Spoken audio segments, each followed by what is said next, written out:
Hi everyone, I'm Ria. Welcome back to our musical learning journey. Today we're continuing our exploration of Schoenberg's theory of harmony and diving deeper into the topic of modulation. But before we begin, I strongly recommend that you first check out episode 10 in this series, where we introduce the basics of modulation. Without that foundation, jumping into this episode is like entering a movie halfway through. You might still enjoy the explosions, but you'll have no idea who's betraying whom. In episode 10, we mainly talked about how to modulate to closely related keys, like the relative key, or a key a fifth above or below. The main technique there was using common chords, namely chords that exist in both keys as a kind of harmonic bridge. This time, we're expanding our range on the circle of fifths. Specifically, we'll look at how to modulate to keys that are 3 or 4 fifths away from the original key. We'll save the 2 fifths away modulations for another time. Let's take C major and A minor as our starting point. If we move 3 fifths up, we land on A major and F sharp minor. Now, how would we get from C major to F sharp minor? Take a moment and think. What's the key link between them? Exactly. The key is the parallel modulation between A major and A minor.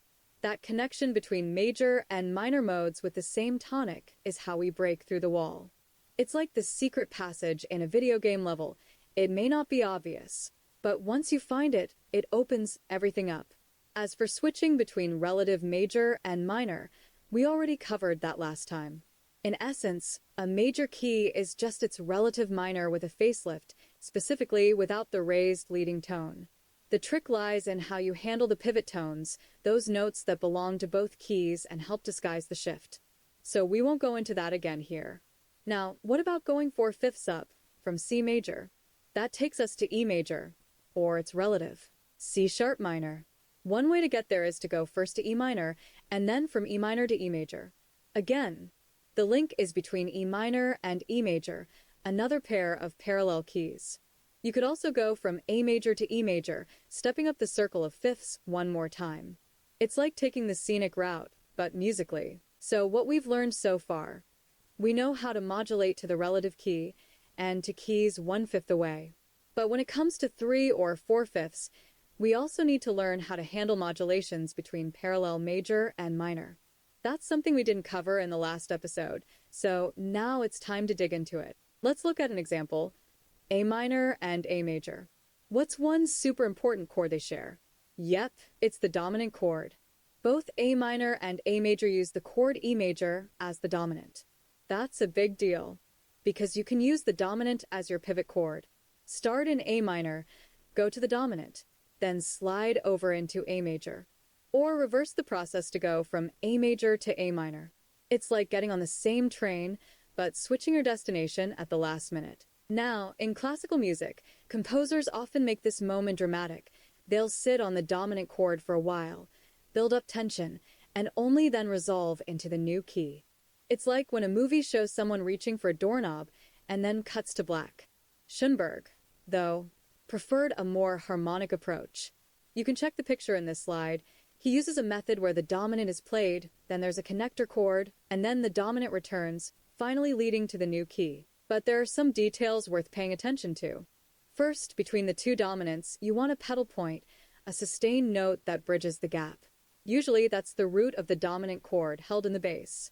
It gives the sense of continuity, though sometimes you can use the third or fifth, or even place it in an upper voice. And if you have enough passing tones, you can even skip the pedal entirely.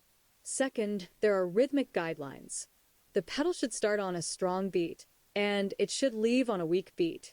For example, if you're writing in half notes, the pedal tone would come in on beat 1 and release on beat 2 or 4.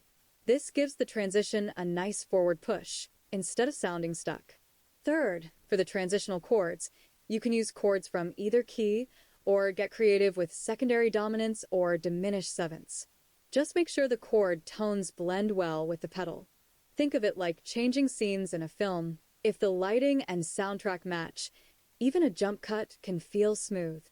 Fourth, if there's a half-step movement between notes, say C natural to C sharp, you can put both notes in the same voice to give a little melodic tension.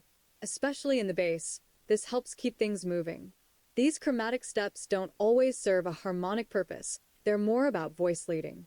All right, let's listen to two examples to hear how all this plays out in practice.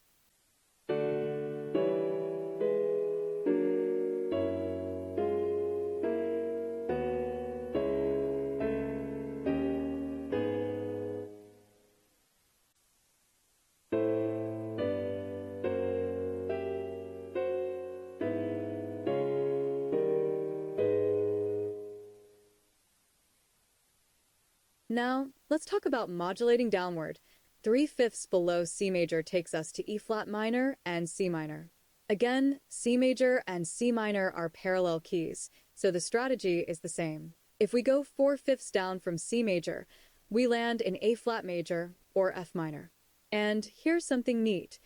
The dominant of F minor is C major, which also happens to be our starting key. That makes modulation super easy. You just use C major as a dominant and drop directly into F minor. No special tricks required. Let's listen to two examples now.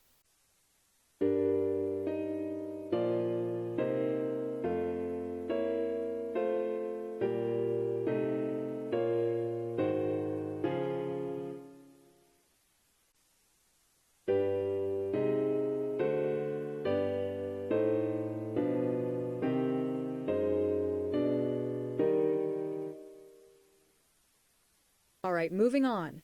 In the chapter called Relationship to the Minor Subdominant, there's a highlight I don't want you to miss: the Neapolitan Sixth chord.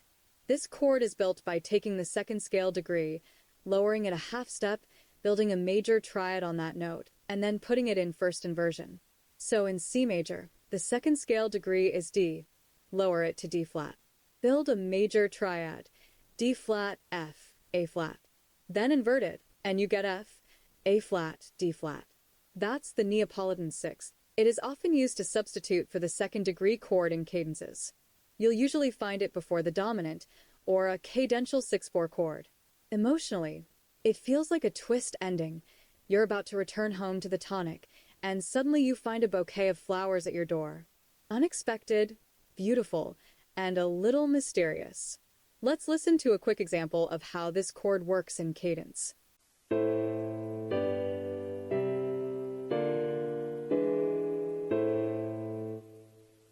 And finally, if you're feeling inspired, now's a great time to start writing your own modulations.